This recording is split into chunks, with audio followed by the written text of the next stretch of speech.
Hi students, ಎಲ್ಲರಿಗೂ ನಮ್ಮ YouTube ಚಾನಲ್ಗೆ ಸ್ವಾಗತ.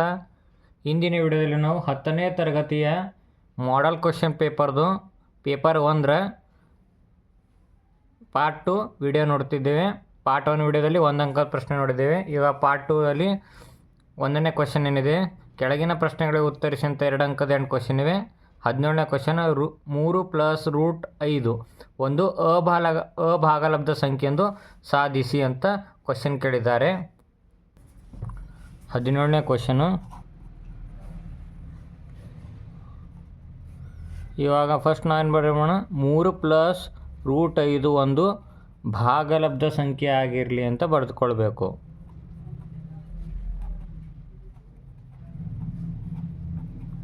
ಭಾಗಲಬ್ಧ ಸಂಖ್ಯೆ ಆಗಿರಲಿ ಅಂತ ಬರ್ಕೋಬೇಕು.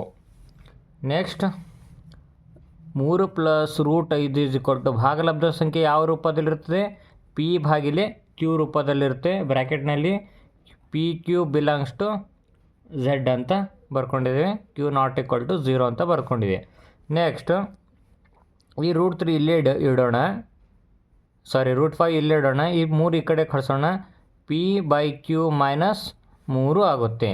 ನೆಕ್ಸ್ಟ್ ಇದ್ರ ಲೆಸ್ ಏನು ಬರುತ್ತೆ?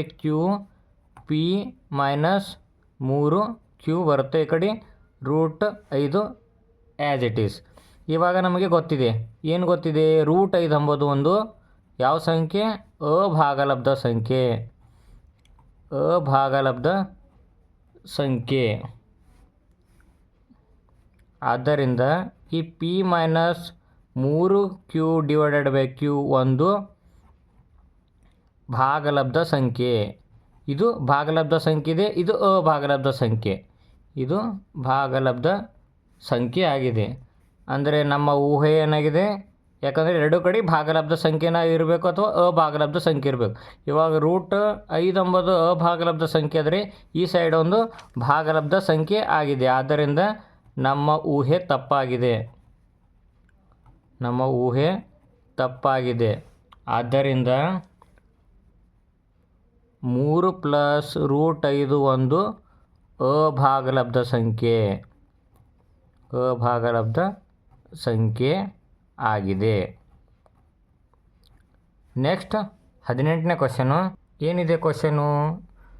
18ನೇದು, ಸಂಯುಕ್ತ ಸಂಖ್ಯೆ ಎಂದರೇನು ಮತ್ತು 23 ಮತ್ತು 24 ಇವುಗಳಲ್ಲಿ ಸಂಯುಕ್ತ ಸಂಖ್ಯೆ ಯಾವುದು ಅಂತ ಕೇಳಿದ್ದಾರೆ. ಫಸ್ಟ್ ನಾವು ಸಂಯುಕ್ತ ಸಂಖ್ಯೆ ಎಂದರೇನು ಅಂತ ನೋಡೋಣ.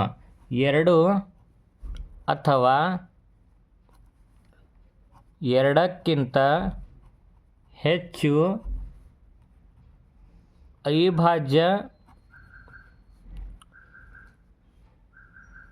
ಅವಿಭಾಜ್ಯ ಸಂಖ್ಯೆಗಳ ಗುಣಲಬ್ಧವಾಗಿ ವ್ಯಕ್ತಪಡಿಸುವ ಸಂಖ್ಯೆ. ಇವಾಗ ಇಲ್ಲಿ ನೋಡಿ, ಉದಾಹರಣೆ ಈ 12 ಇದೆ. 12ಅನ್ನು ನಾವು 2 × 2 × 3 ಅಂತ ಬರೆದುಕೊಳ್ಬೋದು. 12ಅನ್ನು 2 × 2 × 3 ಅಂದರೆ 2 × 4, 4 × 12. ಇಲ್ಲಿ ನೋಡಿ, 2 ಅಥವಾ 2ಕ್ಕಿಂತ ಹೆಚ್ಚು ಅವಿಭಾಜ್ಯ ಸಂಖ್ಯೆಗಳು ಬರಬೇಕು. ಇವಾಗ 23 ನೋಡೋಣ. 23 ಏನಿದೆ? 23 ಒಂದಲೇ 23. ನೆಕ್ಸ್ಟ್ 24 ನೋಡಿ. 24ನನ್ನು ಯಾವ ರೀತಿ ವ್ಯಕ್ತಪಡಿಸೋದು? 2 × 2 × 2 × 2 × 2 ಈ ರೀತಿಯಾಗಿ 2ಕ್ಕಿಂತ ಹೆಚ್ಚು ಅವಿಭಾಜ್ಯ ಸಂಖ್ಯೆಗಳ ರೂಪದಲ್ಲಿ ಬರಬಹುದು. ಆದ್ದರಿಂದ 24 ಎಂಬುದು ಏನಿದೆ? ಇವುಗಳಲ್ಲಿ ಸಂಯುಕ್ತ ಸಂಖ್ಯೆ ಯಾವುದು ಅಂತ ಕೇಳಿದ್ದಾರಲ್ಲ, 24 ಎಂಬುದು ಏನಿದೆ? ಸಂಯುಕ್ತ ಸಂಖ್ಯೆ. ನೆಕ್ಸ್ಟ್ ಕೆಳಗೆ ಅಥವಾ ಇನ್ನೊಂದು ಕ್ವೆಶ್ಚನ್ ಇದೆ, ಅಂಕಗಣಿತ ಮೂಲ ಪ್ರಮೇಯವನ್ನು ನಿರೂಪಿಸಿ 7 ಮತ್ತು 3ಅನ್ನು ಮಾತ್ರ ಅವಿಭಾಜ್ಯ ಅಪವರ್ತನವಾಗಿ ಹೊಂದಿರುವ ಸಂಯುಕ್ತ ಸಂಖ್ಯೆಯನ್ನು ಬರೆಯಿರಿ ಅಂತ ಕ್ವೆಶ್ಚನ್ ಕೇಳಿದ್ದಾರೆ. ಫಸ್ಟ್ ನಾವು ಪ್ರಮೇಯವನ್ನು ಬರೆದುಕೊಳ್ಳೋಣ. ಪ್ರಮೇಯ ಏನಿದೆ ಅಂದರೆ ಅಂಕಗಣಿತದ ಮೂಲ ಪ್ರಮೇಯ. ಪ್ರತಿಯೊಂದು ಸಂಯುಕ್ತ ಸಂಖ್ಯೆಯನ್ನು ಅವಿಭಾಜ್ಯಗಳ ಗುಣಲಬ್ಧವಾಗಿ ವ್ಯಕ್ತಪಡಿಸಬಹುದು ಮತ್ತು ಈ ಅಪವರ್ತಿಸುವಿಕೆಯು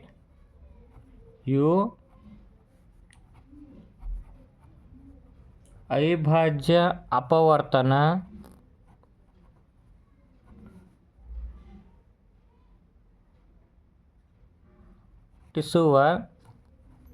ಕ್ರಮವನ್ನು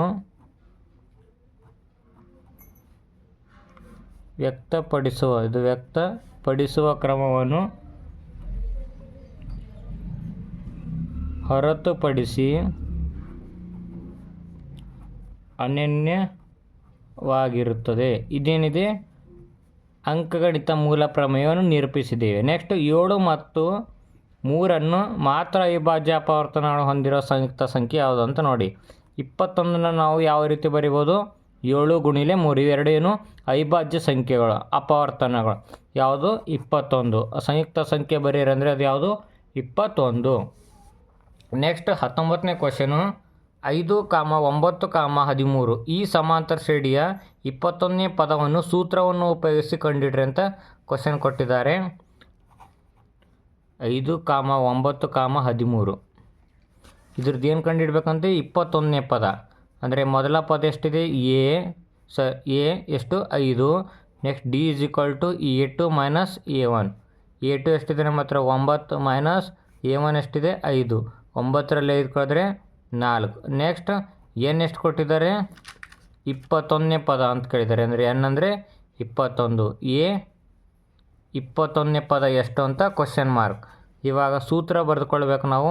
AN = A + N - 1D. N ಅಂದರೆ ಎಷ್ಟಿದೆ ನಮ್ಮ ಹತ್ರ? 21 A ಎಷ್ಟಿದೆ? 5 + N ಅಂದರೆ 21 - 1 D ಅಂದರೆ 4. 5 + 21ರಲ್ಲಿ 1 ಕಳೆದ್ರಿ 20. ನೆಕ್ಸ್ಟ್ ಗುಣಿಲೆ 4. ಇದು 5 ಹಾಗೆ 24 80. ಇವೆರಡು ಕೂಡಿಸ್ರಿ 85. ಅಂದರೆ A 21ನೇ ಪದ ಎಷ್ಟು? 21ನೇ ಪದ ಎಷ್ಟು ಬಂತು? 85. ನೆಕ್ಸ್ಟ್ 20ನೇ ಕ್ವಶನು, ವರ್ಜಿಸುವ ವಿಧಾನದಿಂದ ಈ ಕೆಳಗಿನ ರೇಖಾತ್ಮಕ ಸಮೀಕರಣಗಳನ್ನು ಬಿಡಿಸಿ ಅಂತ ಕ್ವಶನ್ ಕೊಟ್ಟಿದ್ದಾರೆ. 20ನೇದು x + y = 4 ಇದು ಸಮೀಕರಣ 1. ನೆಕ್ಸ್ಟ್ 2x + y = 6 ಇದು ಸಮೀಕರಣ 2. ಇವಾಗ ವರ್ಜಿಸೋ ವಿಧಾನ ಅಂದರೆ ಇಲ್ಲಿ ಪ್ಲಸ್ ಇದ್ದರೆ ಇಲ್ಲಿ ಮೈನಸ್, ಇಲ್ಲಿ ಪ್ಲಸ್ ಇದ್ದರೆ ಮೈನಸ್, ಇಲ್ಲಿ ಪ್ಲಸ್ ಇದ್ದರೆ ಮೈನಸ್. ಇವಾಗ ಈ y ಕ್ಯಾನ್ಸಲ್ ಆಗುತ್ತೆ. ನೆಕ್ಸ್ಟ್ ಈ 2xರಲ್ಲಿ x ಕಳೆದ್ರೆ -x = ಯಾಕೆ -x? ಇಲ್ಲಿ ದೊಡ್ಡ ಸಂಖ್ಯೆ ಯಾವುದಿದೆ? 1 ಮತ್ತು 2ರಲ್ಲಿ 2. ನೆಕ್ಸ್ಟ್ ಇವಾಗ 6ರಲ್ಲಿ 4 ಕಳಿಬೇಕು. 6ರಲ್ಲಿ 4 ಕಳೆದ್ರೆ -2 ಯಾಕಂದರೆ 6 ಪಕ್ಕ ಮೈನಸ್ ಚಿಹ್ನೆ ಇದೆ. ಈ ಮೈನಸ್ ಕ್ಯಾನ್ಸಲ್ ಆಗಿ x ಬೆಲೆ ಎಷ್ಟು ಬಂತು? 2. ಇವಾಗ ಈ x ನ ಬೆಲೆ ಸಮೀಕರಣ 1ರಲ್ಲಿ ತುಂಬಿದಾಗ ಸಮೀಕರಣ 1 ಏನಿದೆ ನಮ್ಮ ಹತ್ರ? x + y = 4 ಅಂತಿದೆ. x ಬೆಲೆ ಎಷ್ಟು ಬಂತು? 2. 2 + y = 4. y = 4. ಇದು 2 ಈ ಕಡೆ ಬಂದು -2 ಆಗುತ್ತೆ. y = 2 ಅಂದರೆ x ಬೆಲೆ ಎಷ್ಟು ಬಂತು? 2, y ಬೆಲೆ ಎಷ್ಟು ಬಂತು? 2. ಇದು 20ನೇ ಕ್ವಶನ್. ನೆಕ್ಸ್ಟ್ 21ನೇ ಕ್ವಶನು ಏನಿದೆ ನೋಡಿ. x² + bx + 9 = 0 ಈ ವರ್ಗ ಸಮೀಕರಣವು 2 ಸಮವಾದ ವಾಸ್ತವ ಮೂಲಗಳನ್ನು ಹೊಂದಿದ್ದರೆ ಈ ಸಮೀಕರಣಗಳನ್ನು ಕಂಡುಹಿಡ್ರಿ ಅಂತ ಕ್ವಶನ್ ಕೇಳಿದ್ದಾರೆ. ಇಲ್ಲಿ ಬಿ ಬೆಲೆ 1ಕ್ಕಿಂತ ಕಡಿಮೆ ಇರಬೇಕಂತೆ, +1. ಇವಾಗ ಫಸ್ಟು ನಾವು 21ನೇ ಕ್ವಶನ್ ಏನಿದೆ, x² + bx + 9 = 0. ಇವಾಗ ಇಲ್ಲಿ ಎ ಬೆಲೆ ಎಷ್ಟಿದೆ? 1, ಬಿ ಬೆಲೆ ಬಿ, ಸಿ ಬೆಲೆ 9. ಇವಾಗ ಏನು ಕಂಡುಹಿಡಿ ಅಂದರೆ 2 ಸಮವಾದ ವಾಸ್ತವ ಮೂಲಗಳನ್ನು ಹೊಂದಿದ್ರೆ ಅಂದರೆ ಡೆಲ್ಟಾ = ಎಷ್ಟಾಗುತ್ತೆ? 0. ಯಾಕಂದರೆ ಡೆಲ್ಟಾ = 0 ಯಾಕೆ? ಸಮವಾದ ವಾಸ್ತವ ಮೂಲಗಳನ್ನು ಹೊಂದಿವೆ. ಆದ್ದರಿಂದ ಡೆಲ್ಟಾ = b² - 4ac ಇದು ಫಾರ್ಮುಲಾ ಇದೆ. ಈಗ ಡೆಲ್ಟಾ ಬೆಲೆ ಎಷ್ಟು ತುಂಬೋಣ? 0. ಬಿ ಅಂದರೆ ಬಿ ಇದೆ b² -4 × ಎ ಅಂದರೆ ಎಷ್ಟಿದೆ 1 ಗುಣಿಲೆ ಸಿ ಅಂದರೆ ಎಷ್ಟು 9 ಈಕ್ವಲ್ ಟು ಬಿ ಸ್ಕ್ವೇರ್. ಇವಾಗ ಮಲ್ಟಿಪ್ಲೈ ಆದರೆ -36 4 4 36 ಈ ಕಡೆ 0. ಇವಾಗ -36 ಈ ಕಡೆ ಬಂದು +36 ಈಕ್ವಲ್ ಟು ಬಿ ಸ್ಕ್ವೇರ್. ಇವಾಗ ಸ್ಕ್ವಯರ್ ರೂಟ್ ಇದು ಸ್ಕ್ವೇರ್ ಈ ಕಡೆ ಬಂದು ಸ್ಕ್ವೇರ್ ರೂಟ್ ಆಗುತ್ತೆ. B equal to √36. ಈ 36 ವರ್ಗಮೂಲ ಏನು ಬರುತ್ತೆ +6 ಬರುತ್ತೆ. ಅಂದರೆ ಬಿ ಎಷ್ಟು ಬಂತು +6. ಆದರೆ ಇಲ್ಲಿ ಏನು ಕೇಳಿದರೆ ಕಂಡೀಷನ್ ಕೊಟ್ಟಿದ್ದಾರೆ ನೋಡಿ, ಈ ಸಮೀಕರಣವನ್ನು ಕಂಡು ಹಿಡ್ರಿ. ಮತ್ತೇನು ಕೊಟ್ಟಿದ್ದಾರೆ ಬಿ ಬೆಲೆ 1ಕ್ಕಿಂತ ಕಡಿಮೆ ಇರಬೇಕಂತ್ರಿ. ಅಂದರೆ 1ಕ್ಕಿಂತ ಕಡಿಮೆ ಅಂದರೆ ಈ +6 ತೊಗೋಬಾರ್ದು -6 ತೊಗೋಬೇಕು. ಇವಾಗ ಸಮೀಕರಣ ಬರ್ಕೊತೀನಿ x² + bx + 9 = 0. ಇವಾಗ ಸಮೀಕರಣ ಬರಿ ಅಂದರೆ x² ಅದೇ ರೀತಿ ಬರ್ರಿ. ಬಿ ಬೆಲೆ ಯಾವ್ದು ತೊಗೋಬೇಕು -6 ತೊಗೋಬೇಕು. -6x + 9. ಯಾಕೆ -6 ತೊಗೊಂಡಿದ್ದೇನೆ ಅಂದರೆ ಇಲ್ಲಿ ಬಿ 1ಕ್ಕಿಂತ ಕಡಿಮೆ ಅಂತ ಕೇಳಿದ್ದಾರೆ. ನೆಕ್ಸ್ಟ್ 22ನೇ ಕ್ವಶನು, ಎನ ನಿರ್ದೇಶಾಂಕ 1, -3 ಮತ್ತು ಬಿನ ನಿರ್ದೇಶಾಂಕ 8, 5 ಈ ಬಿಂದುಗಳನ್ನು ಸೇರಿಸುವ ರೇಖಾಖಂಡವನ್ನು ಆಂತರಿಕವಾಗಿ 3:1 ಅನುಪಾತದಲ್ಲಿ ವಿಭಾಗಿಸುವ ಬಿಂದುವಿನ ನಿರ್ದೇಶಾಂಕ ಕಂಡುಹಿಡ್ರಿ ಅಂತ ಕ್ವಶನ್ ಕೇಳಿದ್ದಾರೆ. 22ನೇದು ಎ ನಿರ್ದೇಶಾಂಕನಿದೆ 1, -3. ಇದನ್ನು ನಾನು ಏನು ಬರ್ಕೋತೀನಿ ಅಂದರೆ x1, y1. ನೆಕ್ಸ್ಟ್ ಬಿನ ನಿರ್ದೇಶಾಂಕ ಏನಿದೆ ಬಿದೆಷ್ಟಿದೆ 8, 5 ಇದನ್ನು x2, y2 ಅಂತ ಬರ್ಕೋತೀನಿ. ನೆಕ್ಸ್ಟ್ m1 ಅನುಪಾತ m2 = 3:1 ಅಂತ ಇಷ್ಟು ನಮ್ಮ ಕ್ವಶನಲ್ಲಿ ಕೊಟ್ಟಿದ್ದಾರೆ. ಏನು ಕಂಡುಹಿಡಿ ಅಂದರೆ ಬಿಂದುವಿನ ನಿರ್ದೇಶಾಂಕ ಕಂಡುಹಿಡಿ ಅಂದರೆ ಬಿಂದುವಿನ ನಿರ್ದೇಶಾಂಕ ಕಂಡುಹಿಡಿಯೋ ಸೂತ್ರ ಹಚ್ಕೊಳ್ಬೇಕು. x, y = m1 x2 + m2 x1 / m1 + m2, m1 × y2 + m2 × y1 / m1 + m2. ಇವಾಗ m1 ಎಷ್ಟಿದೆ ನಮ್ಮ ಹತ್ರ 3 ಬ್ರ್ಯಾಕೆಟ್, x2 ಎಷ್ಟಿದೆ ನಮ್ಮ ಹತ್ರ x2 8, x2 ಬೆಲೆ 8 ಪ್ಲಸ್ m2 ಎಷ್ಟಿದೆ 1. ನೆಕ್ಸ್ಟ್ ಬ್ರ್ಯಾಕೆಟ್ನಲ್ಲಿ x1 ಎಷ್ಟಿದೆ x1 1 / 3 + 1 ಯಾಕಂದರೆ m1 3 ಇದೆ, m2 1 ಇದೆ, ನೆಕ್ಸ್ಟ್ ಇಲ್ಲಿ m1 ಎಷ್ಟಿದೆ 3, y2 ಎಷ್ಟಿದೆ y2 5 plus m2 1. Next y1 ಎಷ್ಟಿದೆ ನಮ್ಮ ಹತ್ರ y1 ಇಲ್ಲಿದೆ ನೋಡಿ -3 / 3 + 1.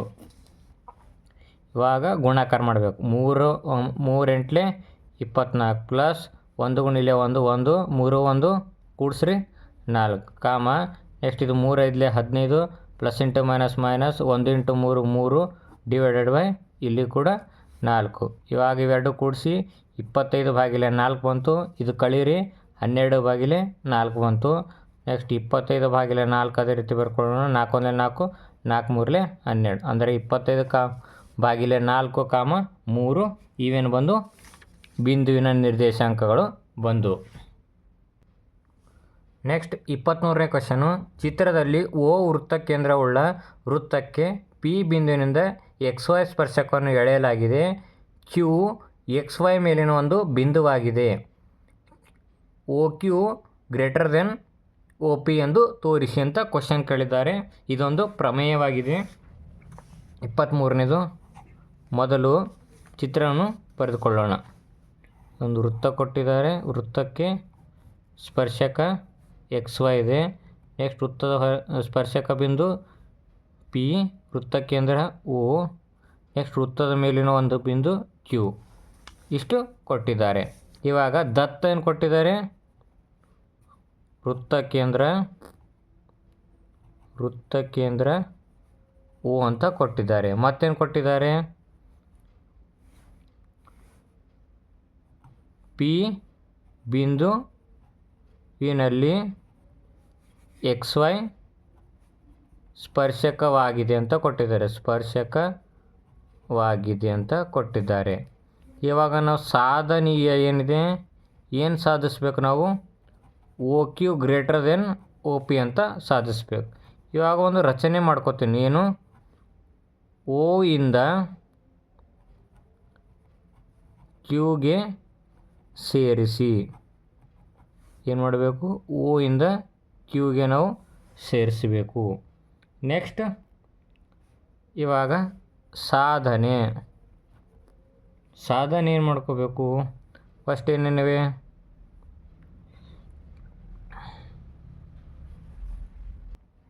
ನೆಕ್ಸ್ಟ್ ಇಲ್ಲೊಂದು ಬಿಂದು ಬರುತ್ತೆ ನೋಡಿ, ಇದು ಆರ್. ಯಾಕಂದರೆ ಓ ಕ್ಯೂ ಸೇರಿಸಿದ್ದೇವೆ, ಇಲ್ಲಿ ವೃತ್ತದ ಮೇಲೆ ಒಂದು ಬಿಂದು ಉಂಟಾಗುತ್ತೆ, ಅದನ್ನು ಆರ್ ಅಂತ ಬರೆದುಕೊಂಡ್ವಿ. ಇವಾಗ O P is equal to O R. O P is equal to O R, ಯಾಕಂದರೆ ಇವು ಒಂದೇ ವೃತ್ತದ ತ್ರಿಜ್ಯಗಳು. Next O Q is equal to, O Q ಅಂದರೆ ಇದು, ಓ ಕ್ಯೂನಲ್ಲಿ ಏನಿದೆ, O R plus Q R. ಇಲ್ಲಿ ನೋಡಿ, O R plus Q R. Next ಇದೇನು ಚಿತ್ರದಿಂದ ಬರೆದುಕೊಂಡಿವೆ. ಇವಾಗ ಓ ಕ್ಯೂ ಅದೇ ರೀತಿ ಬರ್ಕೊಳ್ತೀನಿ. ಓ ಕ್ಯೂ ಅದೇ ರೀತಿ ಬರ್ಕೊಂಡು ಓ ಆರ್ ಜಾಗದಲ್ಲಿ ನಾನು ಏನು ಬರ್ತೀನಿ, ಓ ಪಿ ಬರ್ತೀನಿ. ಯಾಕಂದರೆ ಇಲ್ಲಿ ನೋಡಿ, ಓ ಆರ್ ಎದಕ್ಕೆ ಸಮಾನಾಗಿದೆ, ಓ ಪಿಗೆ. ಅಂದರೆ ಓ ಆರ್ ಸ್ಥಳದಲ್ಲಿ ಓ ಪಿ ಬರ್ಕೊಂಡು ಪ್ಲಸ್ ಕ್ಯೂ ಆರ್ ಅಂತ ಬರ್ದ್ಕೊಂಡಿದ್ವಿ. ಇವಾಗ ಇಲ್ಲಿ ನೋಡಿ, O Q is equal to O P plus Q R. ಇದು ಬೇಡ. ನೆಕ್ಸ್ಟ್ ಇಲ್ಲಿ ನೋಡಿ, ಚಿತ್ರದಲ್ಲಿ ನೋಡಿ, ಓ ಪಿ ಓ ಕ್ಯೂಕ್ಕಿಂತ ಚಿಕ್ಕದಾಗಿದೆ. ಒ ಪಿ ಎಂಬುದು ಓ ಕ್ಯೂಕ್ಕಿಂತ ಚಿಕ್ಕದಾಗಿದೆ. ಆದ್ದರಿಂದ ಈ ರೀತಿಯಾಗಿ ಸಾಧಿಸಿದ್ದೇವೆ. ಇದೇನು ಕೆಳಗೆ ಏನು ಬರಬೇಕು, ಪಿ ಯು ಓ ಬಿಂದುವಿನಿಂದ ಎಕ್ಸ್ ವೈ ಸ್ಪರ್ಶಕದ ಮೇಲಿನ ಇತರೆ ಎಲ್ಲ ಬಿಂದುಗಳಿಂದ ಕನಿಷ್ಠ ದೂರದಲ್ಲಿದೆ.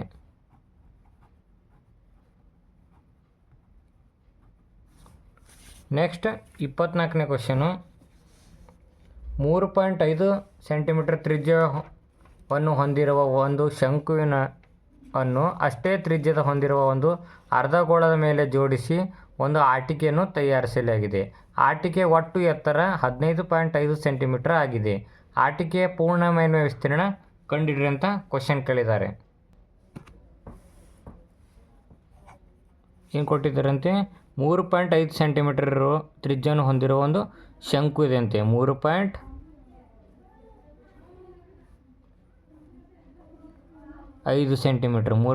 ಸೆಂಟಿಮೀಟರ್ ಇರೋದು ಒಂದು ತ್ರಿಜ್ಯವನ್ನು ಶಂಕು, ಅಷ್ಟೇ ತ್ರಿಜ್ಯವನ್ನು ಹೊಂದಿರೋದು ಅರ್ಧಗೋಳ ಇದೆ ಅಂತೆ. ಅಷ್ಟೇ ತ್ರಿಜ್ಯವನ್ನು ಹೊಂದಿರುವ ಒಂದು ಅರ್ಧಗೋಳದ ಮೇಲೆ ಜೋಡಿಸಿ ಒಂದು ಆಟಿಕೆಯನ್ನು ತಯಾರಿಸಲಿದೆ. ಆಟಿಕೆ ಒಟ್ಟು ಎತ್ತರ ಎಷ್ಟಿದೆ ಅಂತೆ, 15.5 ಸೆಂಟಿಮೀಟರ್ ಇದೆ. ಆಟಿಕೆಯ ಪೂರ್ಣ ಮೇಲ್ಮೈ ವಿಸ್ತೀರ್ಣ ಕೇಳಿದ್ದಾರೆ. ಫಸ್ಟು ನಾವು R is equal to 3.5 centimetre. Next H is equal to, ಎದ್ರದ್ದು ಹೆಚ್ಚು, ಈ ಶಂಕುವಿನ ಎತ್ತರ ಬೇಕು ನಮಗೆ. ಶಂಕುವಿನ ಎತ್ತರ ಅಂತಂದರೆ ಇಲ್ಲಿ ನೋಡಿ, ಇದು ಟೋಟಲ್ ಎಷ್ಟಿದೆ, 15.5 ಸೆಂಟಿಮೀಟ್ರ್ ಮೈನಸ್ ಈ 3.5 ಕಳಿಬೇಕು. ಯಾಕಂದರೆ ಇದು ಅರ್ಧಗೋಳ ಇದೆ, ಅಂದರೆ ತ್ರಿಜ್ಯ ಇಲ್ಲೂ ಅಷ್ಟೇ ಇರುತ್ತೆ, ಇಲ್ಲೂ ಇಷ್ಟೇ. ಅಂದರೆ 3.5 ಇದಿಷ್ಟು ಕೆಳಗಿಂದ ಮೈನಸ್ ಮಾಡಿದ್ರೆ ಇದಿಷ್ಟು ನಮಗೆ ಎಚ್ ಸಿಗುತ್ತೆ. ಕಳೀರಿ 12 ಸೆಂಟಿಮೀಟ್ರ್. ಇವಾಗ ನಮಗೆ ಎಲ್ ಕಂಡುಹಿಡಬೇಕು, ಅಂದರೆ ಓರೆ ಎತ್ತರ ಕಂಡುಹಿಡಬೇಕು. ಇವಾಗ ಅದಕ್ಕೆ ಫಾರ್ಮುಲಾ ಏನಿದೆ, L is equal to square root H square plus R square. H ಎಷ್ಟಿದೆ, 12 ವರ್ಗ ಪ್ಲಸ್ ಆರು 3.5 ಸೆಂಟಿಮೀಟರ್ ಸ್ಕ್ವೇರ್. ಇವಾಗ 12 ವರ್ಗ 144, 3.5 ವರ್ಗ 12.25. ಇವಾಗ ಇವೆರಡನ್ನು ಕೂಡಿಸಿದ್ರೆ 156.25. ಇದರ ವರ್ಗಮೂಲ ತೆಗೆದರೆ 12.5 ಸೆಂಟಿಮೀಟ್ರ್ ಬರುತ್ತೆ. ಇವಾಗ ನಾವು ಆಟಿಕೆಯ ಪೂರ್ಣ ಮೇಲ್ಮೈ ವಿಸ್ತೀರ್ಣ ಇಸ್ ಈಕ್ವಲ್ ಟು ಶಂಕುವಿನ ಪಾರ್ಶ್ವ ಮೇಲ್ಮೈ ವಿಸ್ತೀರ್ಣ ಪ್ಲಸ್ ಅರ್ಧಗೋಳದ ಪಾರ್ಶ್ವ ಮೇಲ್ಮೈ ವಿಸ್ತೀರ್ಣ. ಯಾಕೆ ನಮಗೆ ಪೂರ್ಣ ಮೇಲ್ಮೈ ವಿಸ್ತೀರ್ಣ ಕೇಳಿದರೆ, ಆದರೆ ನಾನು ಮುಂದೆ ಶಂಕುವಿನ ಪೂರ್ಣ ಮೇಲ್ಮೈ ವಿಸ್ತೀರ್ಣ ಮತ್ತು ಅರ್ಧಗೋಳದ ಪೂರ್ಣ ಮೇಲ್ಮೈ ವಿಸ್ತೀರ್ಣ ಯಾಕೆ ಬರೆದುಕೊಂಡಿಲ್ಲ ಅಂದರೆ, ಪೂರ್ಣ ಮೇಲ್ಮೈ ವಿಸ್ತೀರ್ಣ ಕಂಡುಹಿಡಿ ಅಂದರೆ ಆಟಿಕೆದು ಕಂಡುಹಿಡಿ ಅಂದರೆ, ಆದರೆ ಇದು ಒಳಗಿನ ಸೈಡ್ದು ನಾವು ತೆಗೆದುಕೊಳ್ಳುತ್ತಿಲ್ಲ. ಯಾವುದ್ರದ್ದು? ಶಂಕು ಮತ್ತು ಅರ್ಧಗೋಳದ್ದು ಒಳಗಿನ ಸೈಡ್ ಕೌಂಟ್ ಆಗ್ತಾಯಿಲ್ಲ, ಅಂದರೆ ಈ ಭಾಗ ಬರ್ತಾಯಿಲ್ಲ. ಮೇಲ್ಗಡೆ ಭಾಗ ಮಾತ್ರ ಕಂಡುಹಿಡಿಬೇಕಾಗಿದೆ. ಆದ್ದರಿಂದ ಒಳಗಡೆ ಭಾಗ ಬರ್ತಾ ಇದ್ದಿಲ್ಲ. ಆದ್ದರಿಂದ ನಾವು ಪಾರ್ಶ್ವ ಮೇಲ್ಮೈನೇ ಬರ್ಕೋಬೇಕು. ಪಾರ್ಶ್ವ ಮೇಲ್ಮೈ ವಿಸ್ತೀರ್ಣ, ನೆಕ್ಸ್ಟ್ ಅರ್ಧಗೋಳದ್ದು ಪಾರ್ಶ್ವ ಮೇಲ್ಮೈ ವಿಸ್ತೀರ್ಣ, ಇವೆರಡು ಕೂಡಿಸಿದ್ರೆ ಈ ಆಟಿಕೆದು ಪೂರ್ಣ ಮೇಲ್ಮೈ ವಿಸ್ತೀರ್ಣ ಬರುತ್ತೆ. ಯಾಕಂದರೆ ಇದಕ್ಕೊಂದು ಬಣ್ಣ ಹೊಡೆದಂತ ತಿಳ್ಕೊರಿ. ಪೂರ್ಣ ಮೇಲ್ಮೈ ವಿಸ್ತೀರ್ಣ ಕಂಡುಹಿಡಿಯೋದು ಈ ಆಟಿಕೆ ಸಾಮಾನಿಗೆ. ಈ ಆಟಿಕೆ ಸಾಮಾನು ಬಣ್ಣ ಹೊಡೆದಿದ್ರೆ ಪೂರ್ಣ ಮೇಲ್ಮೈ ವಿಸ್ತೀರ್ಣ ಕಂಡುಹಿಡಬೇಕು. ಆದರೆ ಬಣ್ಣ ಹೊರಗಿನ ಸೈಡ್ ಮಾತ್ರ ಹೊಡಿತೀವಿ. ಈ ಭಾಗದಲ್ಲಿ ನಾವು ಬಣ್ಣ ಹೊಡೆಯೋದಿಲ್ಲ. ಆದರೆ ಈ ಭಾಗದಲ್ಲಿ ಬಣ್ಣ ಹೊಡೆಯೋದಿಲ್ಲ ಅಂದರೆ ನಾವು ಮೇಲಿನ ಭಾಗ ಮಾತ್ರ ಬಣ್ಣ ಹೊಡಿಬೇಕಾಗೋದ್ರಿಂದ ಮೇಲಿನ ಭಾಗ ಮಾತ್ರ ವಿಸ್ತೀರ್ಣ ಕಂಡುಹಿಡಬೇಕಾದ್ರೆ ಅದು ಪಾರ್ಶ್ವ ಮೇಲ್ಮೈ ವಿಸ್ತೀರ್ಣನೇ ಬರುತ್ತೆ. ಇದು πr(l) + 2 πr². ಇದು ಫಾರ್ಮುಲಾ. ಪೈ ಅದೇ ರೀತಿ ಬರ್ಕೊಳ್ಳಿ. 22/7. ಆರ್ ಎಷ್ಟಿದೆ? 3.5. ಎಲ್ ಎಷ್ಟಿದೆ? ಇದರ ವರ್ಗಮೂಲ ತೆಗೆದರೆ 12.5. ನೆಕ್ಸ್ಟ್ ಎಲ್ಲು 12.5 + 2 ಗುಣಿಲೆ ಪೈ ಅಂದರೆ 22/7. ಆರ್ ಅಂದರೆ ಎಷ್ಟಿದೆ? 3.5 ಗುಣಿಲೆ 3.5. 7 ಅಂದರೆ 7, 7 5 ಅಂದರೆ 0.5. ಇಲ್ಲಿ ಕೂಡ 7 ಅಂದರೆ 7, 7 5 ಇಷ್ಟು ಗುಣಿಸಿ ಎಷ್ಟು ಬರುತ್ತೆ ನೋಡಿ? 137.5 ಪ್ಲಸ್ ನೆಕ್ಸ್ಟ್ ಇದನ್ನು ಗುಣಿಸಿ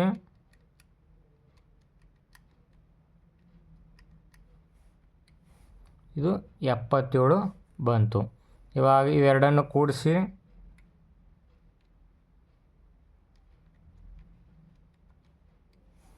214.5 ಸೆಂಟಿಮೀಟರ್ ಸ್ಕ್ವಯರ್ ಬಂತು. ಇವಾಗ ನೆಕ್ಸ್ಟ್ ಒಂದು ಗೋಳದ ಘನಫಲವು 539/3 ಸೆಂಟಿಮೀಟರ್ ಕ್ಯೂಬ್ ಆಗಿದೆ. ಹಾಗಾದರೆ ಅದರ ಮೇಲ್ಮೈ ವಿಸ್ತೀರ್ಣ ಕಂಡುಹಿಡ್ರಿ ಅಂತ ಕ್ವಶನ್ ಕೇಳಿದ್ದಾರೆ. ಫಸ್ಟ್ ಏನು ಕೊಟ್ಟಿದ್ದಾರೆ? ಘನಫಲ ಕೊಟ್ಟಿದ್ದಾರೆ. ಘನಫಲ ಎಷ್ಟಿದೆ? 539/3 ಸೆಂಟಿಮೀಟರ್ ಕ್ಯೂಬ್. ಇವಾಗ ಘನಫಲ = ಫಾರ್ಮುಲಾ ಅಂದರೆ 4/3 πr³ ಇದೆ. ಘನಫಲ ಎಷ್ಟು ಕೊಟ್ಟಿದೆ? 539/3 4/3. ಪೈ ಅಂದರೆ 22/7 ಇಂಟು r³. ಇವಾಗ 539/3 ಗುಣಿಲೆ ಇದು 3, ಇದು 7 ಮೇಲ್ಗಡೆ ಹೋಗುತ್ತೆ. 3 ಗುಣಿಲೆ 7, ಇದು 4, 22 ಕೆಳಗಡೆ ಬರುತ್ತೆ. ಈ ಸೈಡ್ ಮಾಡಿ r³. ಇವೆಲ್ಲ ಈ ಕಡೆ ಟ್ರಾನ್ಸ್ಫರ್ ಮಾಡಿದ್ದೀನಿ. ಇವಾಗ ನಾವು ಏನು ಮಾಡೋಣ? ಭಾಗಾಕಾರ ಮಾಡೋಣ. ಭಾಗಾಕಾರ ಮಾಡಿದ್ರೆ ಎಷ್ಟು ಬರುತ್ತೆ ನೋಡಿ? ಈ 3 ಕ್ಯಾನ್ಸಲ್ ಆಯಿತು. ನೆಕ್ಸ್ಟ್ 4 ಮಗ್ಗಿಲ್ ಮಾಡೋಣ. ಸಾರಿ, ಇದು 2 1 2, 2 1 2. ನೆಕ್ಸ್ಟ್ 2 2 4, 1 3 13, 2 6 12. ಇದು ಬೇಡ, 2 ಮಗ್ಗಿಲ್ ಬೇಡ. 22 ಏನು ಉಳಿತು? 539 ಗುಣಿಲೆ 7 ಭಾಗಿಲೆ 4 ಗುಣಿಲೆ 22 r³. ಇವಾಗ 22 1 22, 22 2 44. 44 ಅಂದರೆ ಎಷ್ಟು ಉಳಿತು? 9. ನೆಕ್ಸ್ಟ್ 22, ಸಾರಿ ಇದು 11 2 22. ನೆಕ್ಸ್ಟ್ ಇದು 11 4 44. 11 4 44 ಅಂದರೆ 6 ಉಳಿತು. 6 3 9, 11 9 99. ಇದು 49 ಭಾಗಿಲೆ 7 ಭಾಗಿಲೆ 4 ಗುಣಿಲೆ 2 r³. ಇದನ್ನು ನಾನು 7 cube divided by 2 cube r³ ಬರ್ತೀನಿ. ಯಾಕಂದರೆ 49 ಅಂದರೆ 7ರ ವರ್ಗ, 7ರ ವರ್ಗ ಮತ್ತು ಇಲ್ಲೊಂದು 7 ಕ್ಯೂಬ್. ಇದು ನೆಕ್ಸ್ಟ್ 6 ಅಂದರೆ 7/2 ಬಂತು. ಇವಾಗ ನಮ್ಗೆ ಏನು ಕಂಡುಹಿಡಿ ಅಂದರೆ ಮೇಲ್ಮೈ ವಿಸ್ತೀರ್ಣ. ಗೋಳದ ಮೇಲ್ಮೈ ವಿಸ್ತೀರ್ಣ ಫಾರ್ಮುಲಾ ಇದೆ 4πr². 4 ಅದೇ ರೀತಿ ಬರ್ಕೊಳ್ಳಿ. ಪೈ ಅಂದರೆ 22/7, r² ಅಂದರೆ 7/2. 7 7 ಕ್ಯಾನ್ಸಲ್ ಇತ್ತು. 2 1 2, ಎರಡೆರಡಲೆ 4 ಇಷ್ಟು ಗುಣಾಕಾರ ಮಾಡಿ. ನೆಕ್ಸ್ಟ್ ಇಲ್ಲಿ 2 1 2 2 1 2 1 2 ಗುಣಿಲೆ 11 ಗುಣಿಲೆ 7 ಮಾಡಿದ್ರೆ 154 ಸೆಂಟಿಮೀಟರ್ ಸ್ಕ್ವೇರ್. ಇಷ್ಟು 2 ಅಂಕದ ಪ್ರಶ್ನೆಗಳು. ನೆಕ್ಸ್ಟ್ ವಿಡಿಯೋದಲ್ಲಿ 3 ಅಂಕದ ಪ್ರಶ್ನೆಗಳು ನೋಡೋಣ. ವಿಡಿಯೋ ಇಷ್ಟ ಆದರೆ ಲೈಕ್ ಮಾಡಿ ಮತ್ತು ನಿಮ್ಮ ಫ್ರೆಂಡ್ಸ್ಗೆ ಶೇರ್ ಮಾಡಿ. ಧನ್ಯವಾದಗಳು.